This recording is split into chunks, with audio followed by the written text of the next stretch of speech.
que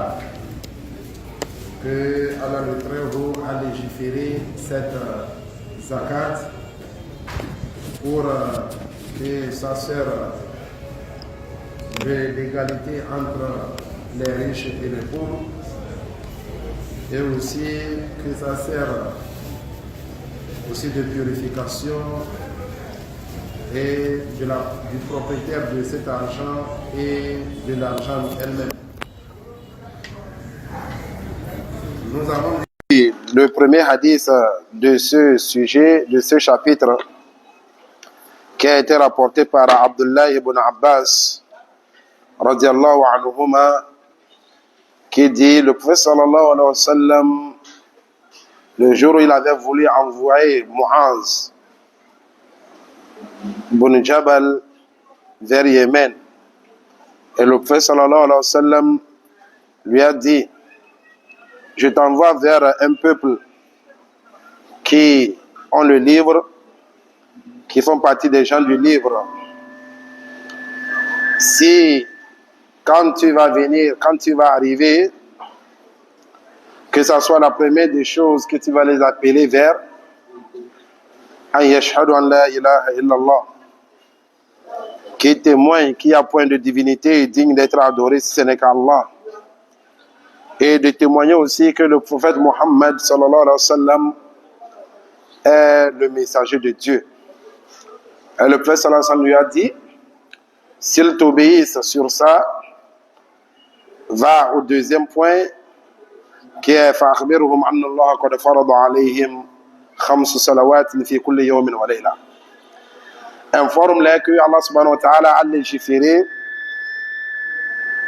les a imposé 5 prières qui se feraient nuit et jour. S'ils t'obéissent encore sur ces 5 prières, dites-les que Allah subhanahu wa ta'ala a recommandé la zakat, la sadaqa.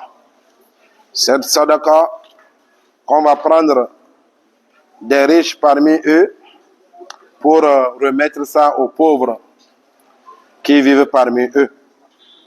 C'est là que nous avons commencé par lister les leçons, le point essentiel à retenir de ce hadith.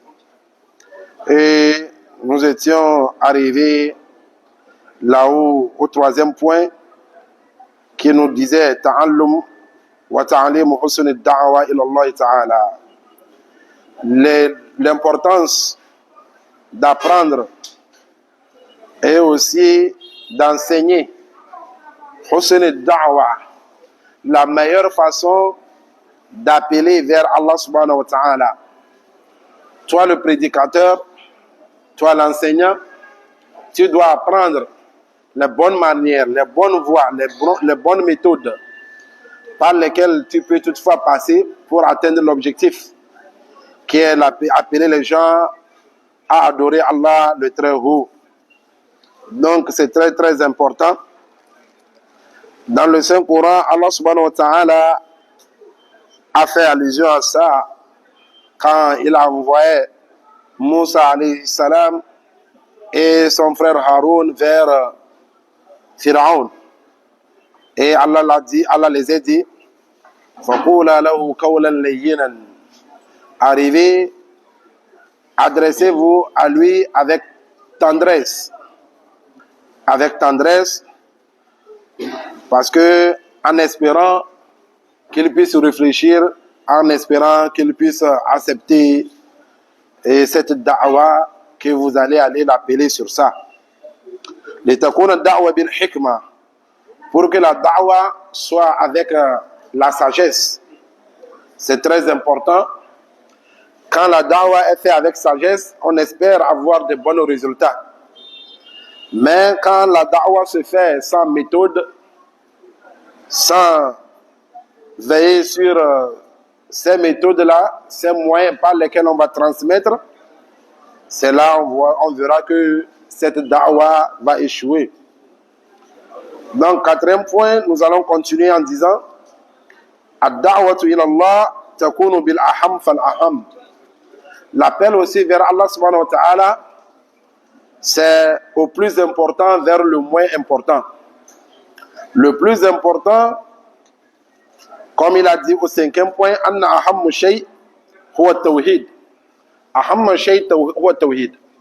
La plus grande importance de cette religion, de cette da'wa, de notre religion, est l'unicité, le monothéisme. Il faut que cet monothéisme s'enracine bien dans le cœur des serviteurs, dans le cœur des croyants, avant qu'on avance, avant qu'on leur impose, on leur dit les choses que Allah subhanahu wa ta'ala a recommandées, ce que le prophète sallallahu alayhi wa sallam a voulu d'eux. Donc la plus grande importance de cette religion, c'est la tawhid, le monothéisme, l'unicité d'Allah subhanahu wa ta'ala. L'unicité d'Allah subhanahu wa ta'ala dans les actes de toi le serviteur. Comme on le dit assez souvent, la tawhid, comme les ulémas ont départagé ça en trois parties. Il y a la tawhid dans les œuvres d'Allah subhanahu wa ta'ala qui sont ses créatures, qui est tawhid al-rububiyya. C'est le fait de reconnaître que c'est Allah subhanahu wa ta'ala qui est le créateur des cieux, de la terre, celui qui a enrichi, celui qui a appauvri. Tout ceci, il n'y a même pas de divergence de contradiction entre les prophètes et leur peuple. وَلَئِنْ سَأَلْتَهُمْ مَنْ خَلَقَ السَّمَاوَاتِ وَالْأَرْضَ لَيَقُولُنَّ اللَّهُ وَلَئِنْ سَأَلْتَهُمْ مَنْ خَلَقَهُمْ لَيَقُولُنَّ اللَّهُ. Si tu leur demandes qui a créé les cieux et la terre, ils vont dire c'est Allah subhanahu wa ta'ala. Si tu leur poses la question qui les a créés eux-mêmes, ils vont dire Allah subhanahu wa ta'ala. Qui fait descendre des cieux la richesse, leur richesse, la pluie, qui descend, ils vont dire Allah subhanahu wa ta'ala. Qui donne la vie, ils vont dire Allah subhanahu wa ta'ala. Qui prend, c'est Allah. Qui appauvrit, qui enrichit, ils sont tous d'accord que c'est Allah subhanahu wa ta'ala. Ça, c'est l'unicité d'Allah subhanahu wa ta'ala. Dans lui, Allah le très haut dans ses œuvres. De reconnaître. Mais de nos jours, même aujourd'hui, c'est pour cela que les ulémas disent, il y a de nos jours, les mécréants d'enfants ont plus compris Allah le très haut, plus même que certains parmi les musulmans d'aujourd'hui. Parce que certains parmi les musulmans d'aujourd'hui, ils prétendent qu'il y a certaines créatures qui sont à la base, qui peuvent toutefois changer quelque chose de cet univers, qui peuvent s'appauvrir, guérir les malades, tout ceci. Donc les Abu Jahl même ont bien compris cette tawhid, cette partie de la tawhid, plus même que certains musulmans de nos jours. Certains musulmans de nos jours. Quand certains disent qu'ils sont là et ils écoutent le bruit de l'instrument de culture al-qalam, de l'awhil mahfouz, et que quand Allah subhanahu wa ta'ala fait des erreurs, mais c'est eux-mêmes qui corrigent. Vous ne voyez pas que ceux-là sont les pires des créatures? Même les Abu Jahl n'ont jamais prononcé une telle parole. Donc la plus grande importance, c'est la tawhid. Et de nos jours, nous les musulmans d'aujourd'hui, on a plus besoin de ça, la tawhid. De comprendre notre Seigneur. Qu'est-ce qu'on appelle même la tawhid? Qu'est-ce qu'on appelle le monothéisme? L'unicité d'Allah subhanahu wa ta'ala dans ses œuvres et l'unicité d'Allah subhanahu wa ta'ala dans nos œuvres, dans nos actions, dans les adorations que nous voulons à Allah subhanahu wa ta'ala. Ce qu'on appelle tawhid uluhiyya. Donc, c'est la plus grande importance. Tout appelant vers Allah subhanahu wa ta'ala, quand il vient vers un peuple, une communauté, il doit toujours commencer par la tawhid. Leur faire savoir qui est leur Seigneur. Quels sont leurs droits et devoirs vis-à-vis de leur Seigneur. Qu'est-ce qu'il faut, qu'est-ce qu'il ne faut pas. Qu'est-ce qu'il faut dire, qu'est-ce qu'il ne faut pas dire. Qu'est-ce qu'il faut croire, qu'est-ce qu'il ne faut pas croire. Qu'est-ce qu'il faut pratiquer comme religion. C'est la plus grande importance. Parce que cette tawhid, c'est ça qui est la base. C'est cette base-là que toute adoration ne serait pas acceptée sans cette tawhid-là. Sans cette tawhid, les adorations ne seront jamais acceptées. Tout culte, tout ce que tu fais pour avoir la récompense auprès d'Allah subhanahu wa ta'ala, sans cette tawhid, tu ne serais pas récompensé. Tu ne serais pas récompensé. C'est pour cela qu'on a une fois évoqué le cas de quelqu'un dans Jahiliya qui faisait du bien, qui donnait l'aumône, aidait les gens, faisait du bien. Et quand on a invoqué son cas au prophète sallallahu alayhi wa sallam, dit non, il est en enfer. Parce que nulle part un jour, il n'a jamais reconnu que c'est son Seigneur qui est le pardonneur des péchés. Il a dit, oh Seigneur, pardonne-moi mon péché.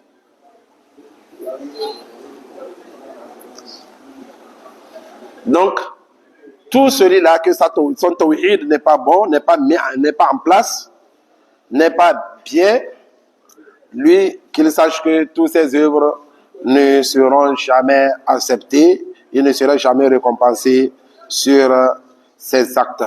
وهذا هو المراد من تقديم الدعوة أولا إلى التوحيد والإيمان. Et ceci, c'est l'objectif de commencer la da'wa avec la tawhid et la foi, ce qu'on appelle al-iman. سادسا أن الصلوات الخمس تأتي في المرتبة الثانية. La prière, les 5 prières quotidiennes viennent en deuxième position. Avant qu'on ne commence par apprendre les gens la prière, il faut qu'on leur apprenne la tawhid d'abord. Qui est leur Seigneur? Qu'est-ce qu'il faut, qu'est-ce qu'il ne faut pas? Donc, quels sont les annulatifs de cette tawhid? Comment faire pour préserver cette tawhid-là? On doit les apprendre avant de les enseigner la prière. Mais de nos jours, on se base plus sur la prière, la zakat, le jeûne, le hajj, plus même la tawhid. Et le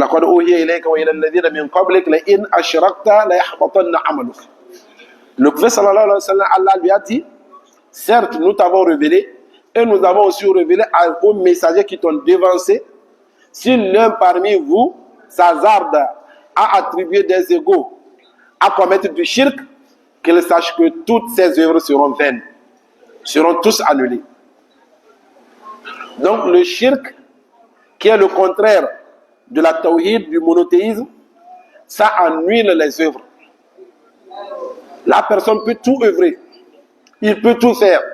Chaque année, aller au pèlerinage, prélever la zakat, jeûner, faire les 5 prières, sans qu'il n'y ait pas la tawhid, toutes ces bonnes œuvres seront vaines, seront annulées.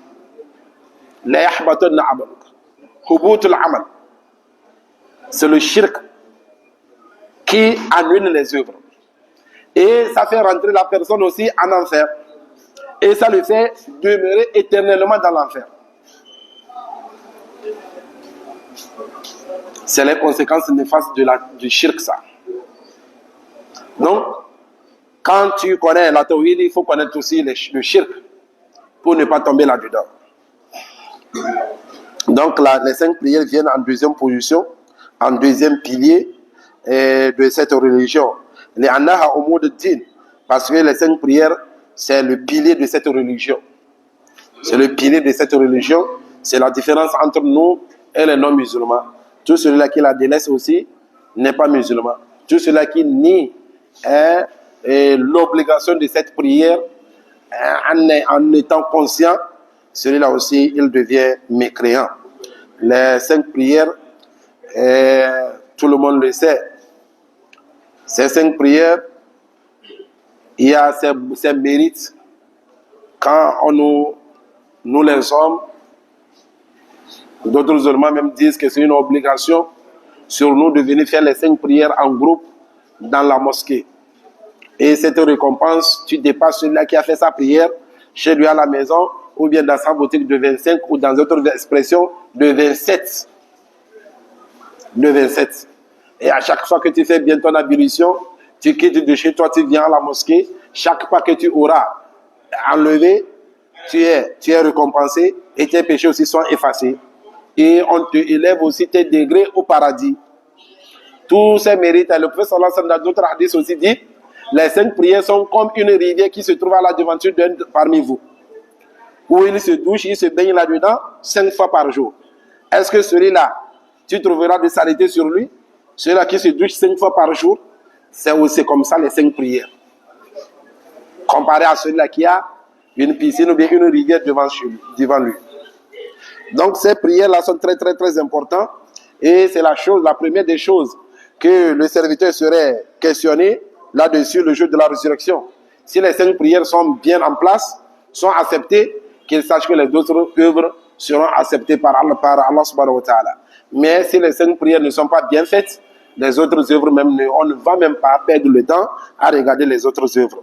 Et les 5 prières, tout le monde le sait, c'est très très très important de suivre avec les prières surrogatoires, parce qu'une fois que les 5 prières, les obligations ont des défauts, on va voir, comme c'est venu dans un hadith authentique, on va voir les prières surrogatoires, les nafilas que tu as fait, pour pouvoir prendre et combler les trous de ces prières obligatoires que tu as eu des différences là-dedans. La 7e leçon à retenir, Anna zakat ati fi darajat thalitha. La zakat, l'aumône, vient en 3e position, qui est le 3e pilier de l'islam.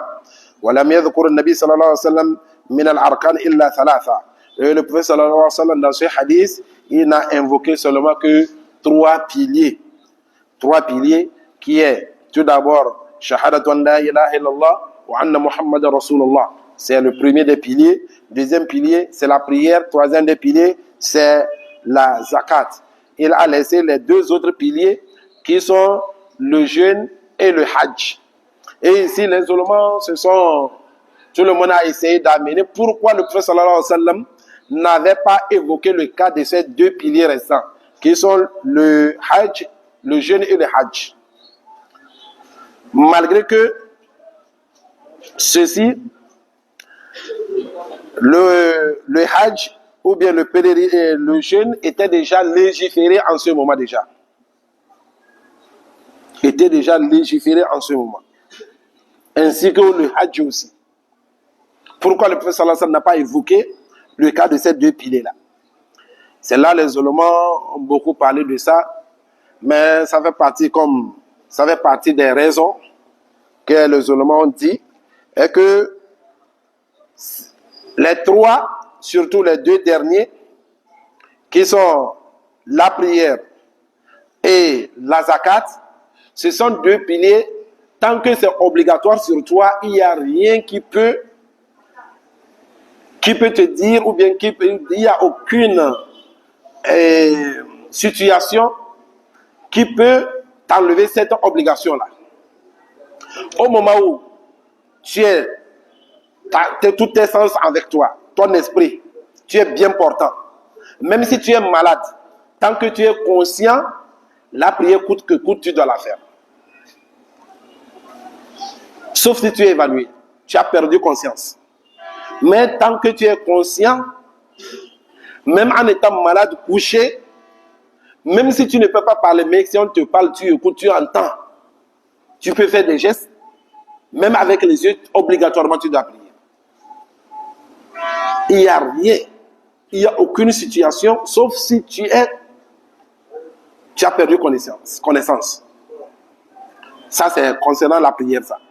De 2, concernant la zakat aussi, ça aussi, sauf si ton argent ou bien ta richesse n'atteint pas le quota.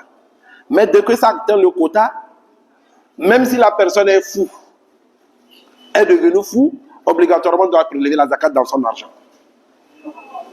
Même si c'est un enfant, obligatoirement doit prélever la zakat dans son argent. Donc, dans toute situation que tu dois te trouver, tant que ces 2 piliers sont obligatoires sur toi, il n'y a aucune situation dans laquelle tu vas te retrouver et on va dire que ces 2 piliers-là vont tomber, ou bien tu n'es pas obligé de le faire. Mais concernant le jeûne, en étant malade, si tu es malade, tu peux faire ça par après. Il y a certaines maladies même qui t'obligent à nourrir.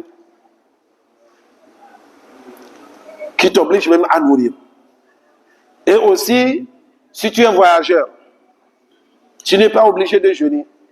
Tu vas compter le nombre de jours et par après tu jeûnes, tu rembourses. Ainsi aussi, le hajj. Tu as les moyens, mais tu ne peux pas te déplacer, tu es malade. En ce moment, tu n'as pas rempli les conditions.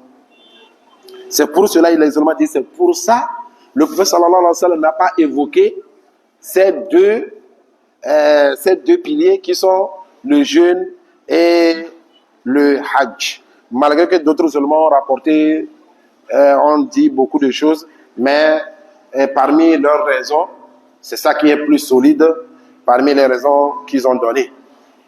Donc, de toutes les façons, comme dans le Saint-Coran aussi, on dit wa aqimus salat wa atuz zakat, comme d'autres seulement ont dit que la prière et la zakat sont deux frères jumeaux. Ils se suivent. Quand tu vois l'un, tu dois voir l'autre. C'est pour cela, ici, le prophète sallallahu alayhi wa sallam a amené la zakat après la prière. Dans la Bakoudouba Mounabin.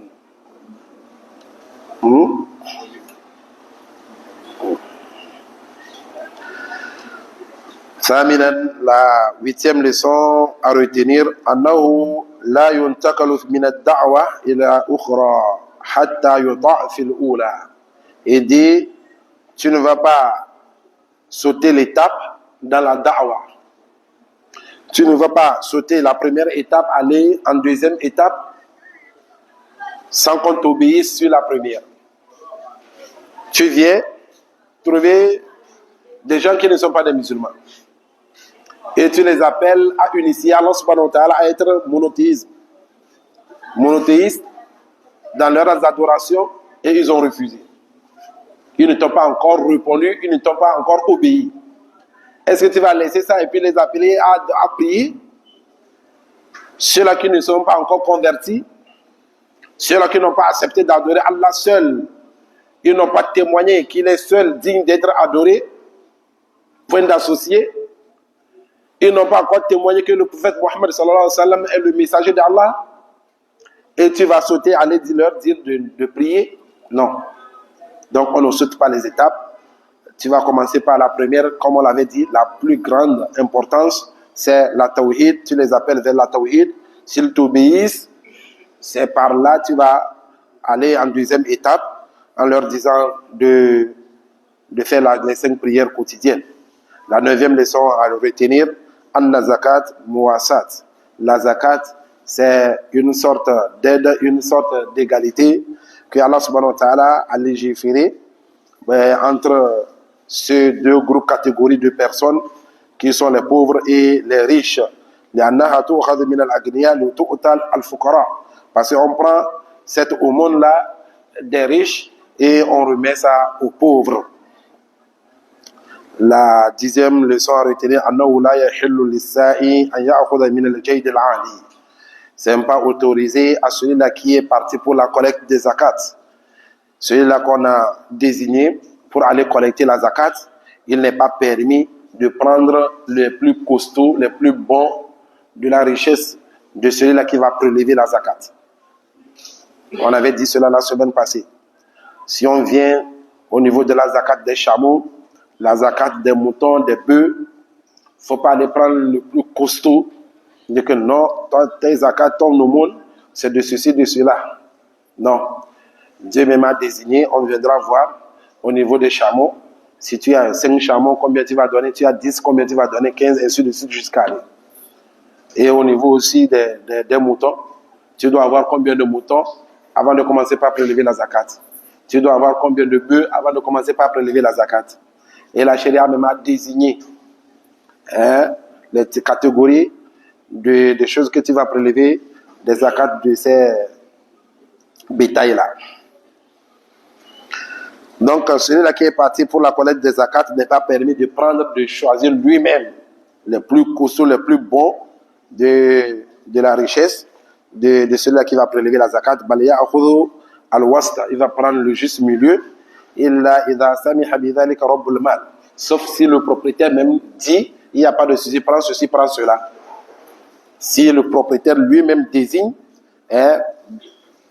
bila haya wala ikra, et il ne l'a pas désigné, il n'a pas donné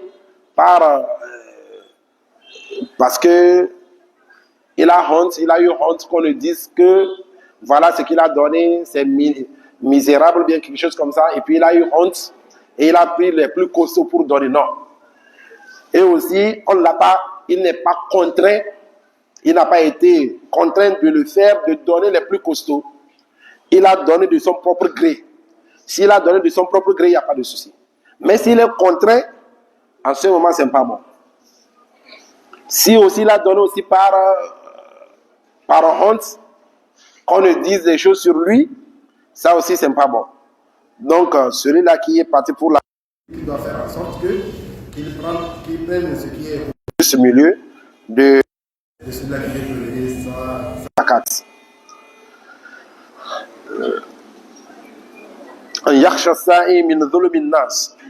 Celui-là aussi qui est parti pour la collecte des zakats, il n'a qu'à craindre d'être injuste vis-à-vis de ceux-là vers qui on l'a envoyé. De craindre l'injustice. Parce qu'en étant injuste envers eux, c'est la cause qu'ils puissent invoquer sur lui. Ils vont faire de mauvaises invocations, de mauvaises prières sur lui. Ces prières-là que Allah subhanahu wa ta'ala ne va pas repousser, que plutôt Allah subhanahu wa ta'ala va exaucer ces prières-là. Et tout ce qu'ils ont demandé, il aura des conséquences de cela, de ces prières-là. Et parce que celui-là qui a été opprimé, celui-là envers qui on a été injuste, celui-là il a demandé la justice.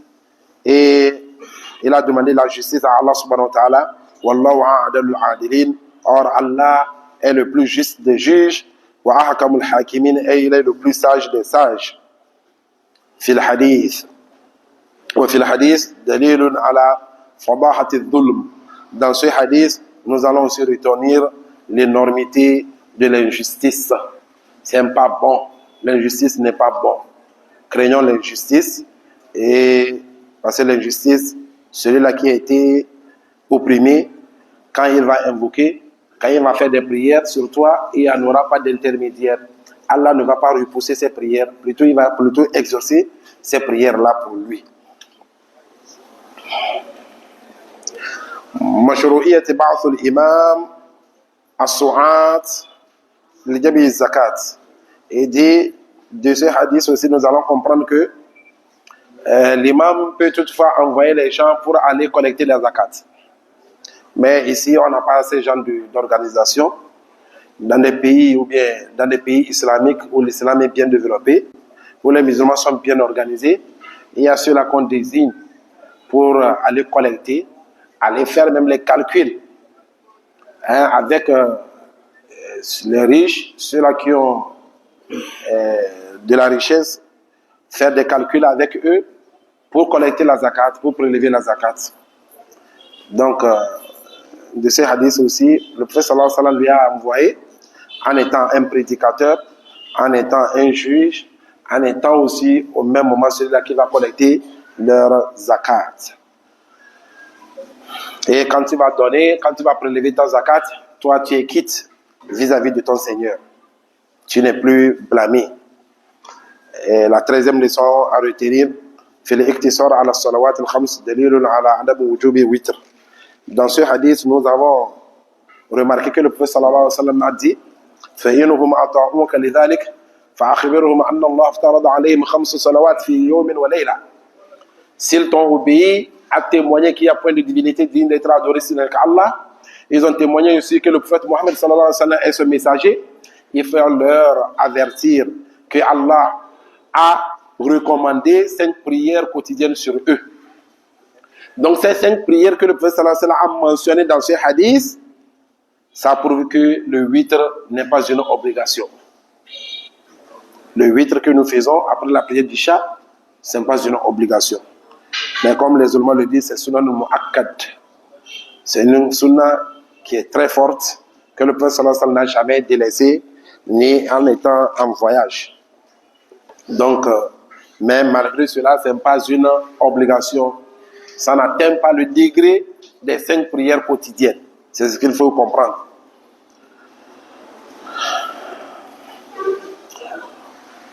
جواز صرف الزكاة لصنف واحد من الأصناف الثمانية. De ces hadiths aussi, nous allons comprendre aussi que c'est bon, c'est permis de donner la zakat à une seule catégorie parmi les 7 catégories que Allah subhanahu wa ta'ala a désigné qu'on puisse leur donner la zakat. Si tu prélèves la zakat et tu donnes une seule catégorie parmi les 7 que Allah subhanahu wa ta'ala a désigné, il n'y a pas de souci. Tu n'es pas obligé de donner, de partager ça à toutes les catégories que Allah subhanahu wa ta'ala a désignées, qu'on leur donne la zakat. La 15e leçon à retenir, qawluhu ala fuqara'ihim. Quand le prophète sallallahu alayhi wa sallam a dit de prendre la zakat des riches et remettre aux pauvres parmi eux, istadalla bihi ala adam jawaz nakl zakat min baladin ila akhar.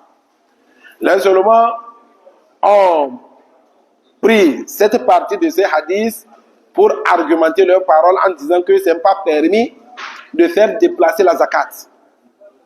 De faire déplacer la zakat d'une ville à une autre.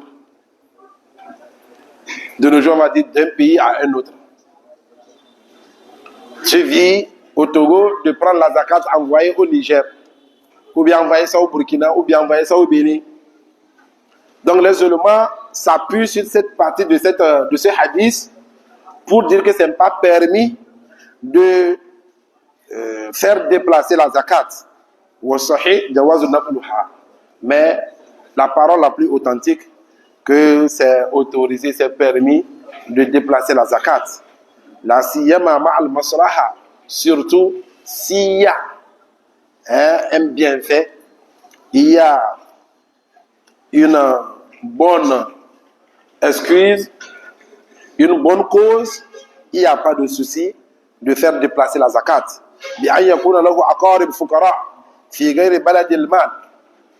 Par exemple, il a des proches qui sont des pauvres, qui méritent cette zakat, mais qui ne vivent pas au même endroit que lui. Tu as tes proches, tes oncles, tes cousins et autres, qui vivent dans un autre pays, que là où toi tu vis, il n'y a pas de souci de leur envoyer une partie de ton zakat.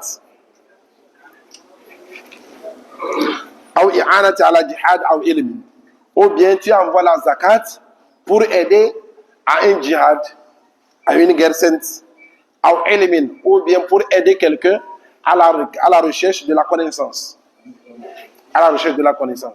Par exemple, tu as quelqu'un qui a gagné de bourse, qui vit par exemple en Arabie Saoudite. Or, peut-être, les bourses qu'on leur donne par mois, ça ne lui suffit pas pour qu'ils puissent même acheter même des livres et bien étudier. Tu lui envoies la zakat, il n'y a pas de souci. Ou bien, il vit dans un pays, par exemple, les universités de Saïd, du Bénin et autres, où il a besoin d'aide pour continuer ses études, tu lui envoies la zakat, il n'y a pas de souci. Donc cela, on ne peut pas dire que c'est interdit de déplacer la zakat d'un pays à un autre ou bien d'une ville à un autre. Or, le prophète sallallahu alayhi wa sallam envoie des gens pour aller collecter la sadaqa, la zakat, fayatuna biha al-Madina. Et ils vont en dehors de Médine, ils vont à la collecte de la zakat et ils amènent ça, ils apportent ça à Médine auprès du prophète sallallahu alayhi wa sallam. Et c'est à Médine que le prophète sallallahu alayhi wa sallam partage cette zakat-là. C'est à Médine que le prophète sallallahu alayhi wa sallam partage cette zakat. Donc, ils ont déplacé la zakat d'une autre ville vers Médine. Et ceci, cette compréhension est l'une des compréhensions de l'imam Ahmed, et aussi c'est ce qui est connu de l'école de l'imam Ahmed. Donc, et aussi les ulémas disent, ces ulémas qui disent qu'il n'y a pas de souci de déplacer la zakat d'une ville à une autre, ils disent, quand le prophète sallallahu alayhi wa sallam dit ala fuqara'ihim, si on dit ala fuqara'ihim, les pauvres qui vivent parmi eux, les pauvres qui vivent parmi les gens de Yémen, si on dit que la zakat n'est pas autorisée à être déplacée, si on prend la parole de ceux-là qui disent que la zakat ne doit pas être déplacée d'une ville à une autre, donc eux aussi, ils prennent ce hadith comme leur argument. Que parce que le prophète sallallahu alayhi wa sallam a dit de prendre la zakat des riches et donner aux pauvres qui vivent parmi eux. Maintenant, quand on dit les pauvres qui vivent parmi eux, est-ce qu'il y a des musulmans? Il y a des non-musulmans. Donc ça veut dire que tous les pauvres qui vivent parmi eux, les gens de Yémen, non. Et c'est là même ceux-là qui disent qu'il n'y a pas de souci de déplacer la zakat, que ici, que Fukara ihim, ça revient au Fukara il muslimin. De prendre la zakat des riches et remettre aux pauvres musulmans. Maintenant, si on dit aux pauvres musulmans, c'est tous les pauvres musulmans, n'importe où ils se trouvent. Ce n'est pas forcément à Yémen seulement.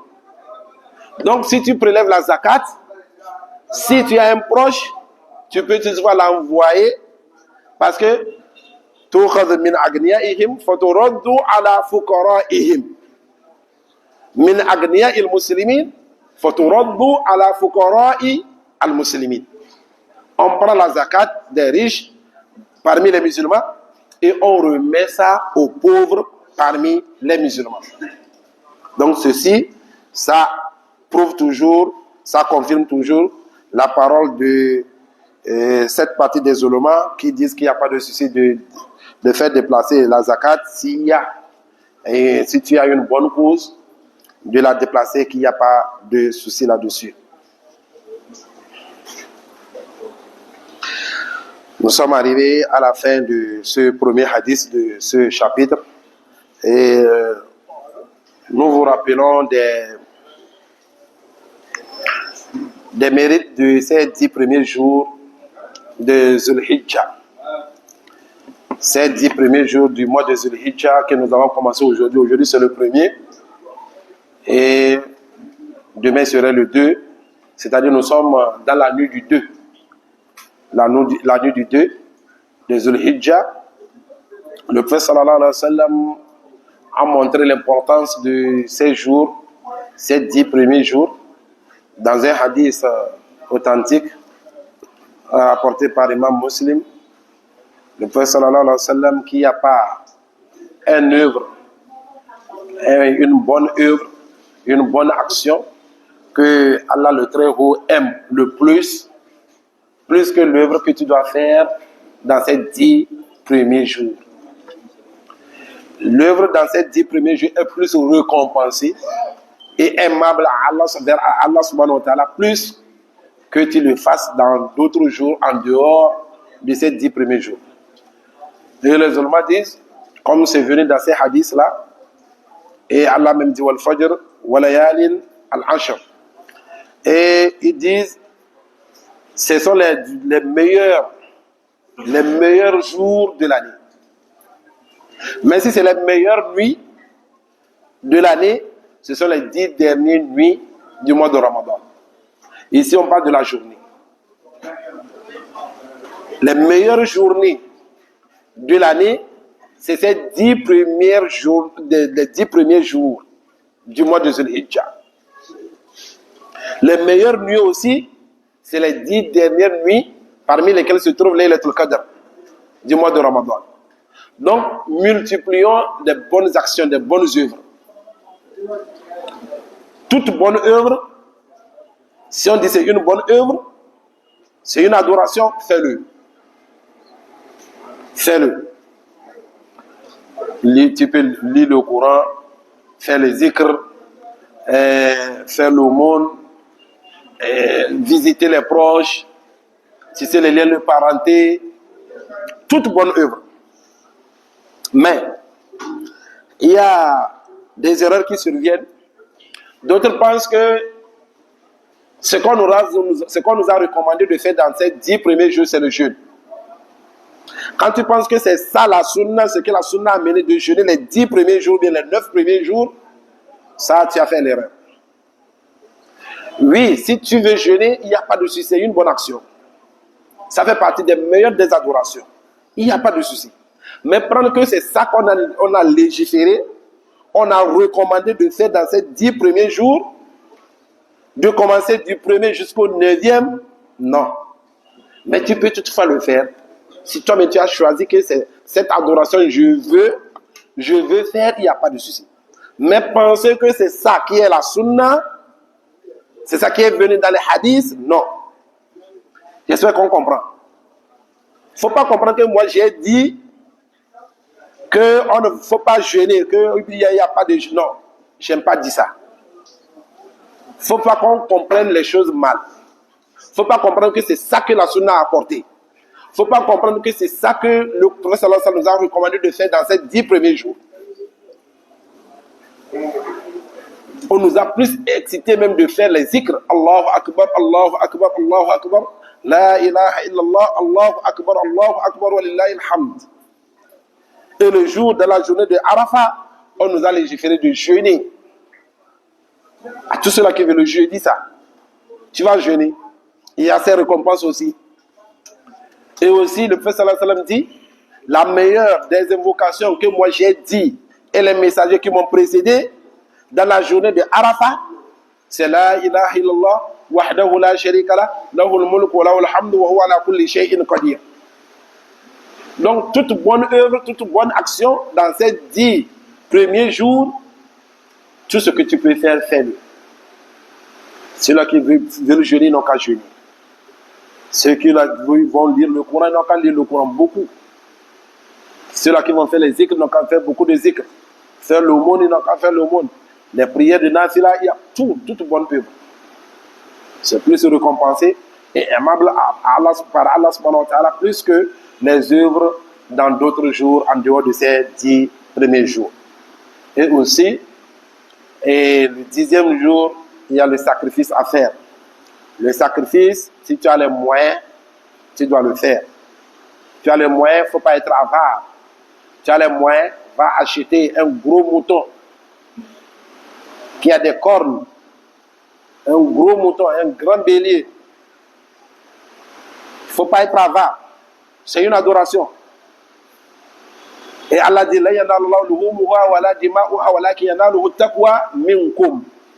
c'est pas la viande qu'Allah veut, ni le sang que Allah veut. Mais ce qu'Allah veut de vous, c'est la crainte d'Allah subhanahu wa ta'ala qui est en toi au moment où tu as levé le plus précieux de ce que toi tu as, l'argent, et aller acheter un grand bélier, un mouton et venir sacrifier pour Allah subhanahu wa ta'ala. C'est cette crainte-là, c'est cette taqwa-là que Allah veut de toi. Donc, il ne faut pas être avare, il ne faut pas être économiste.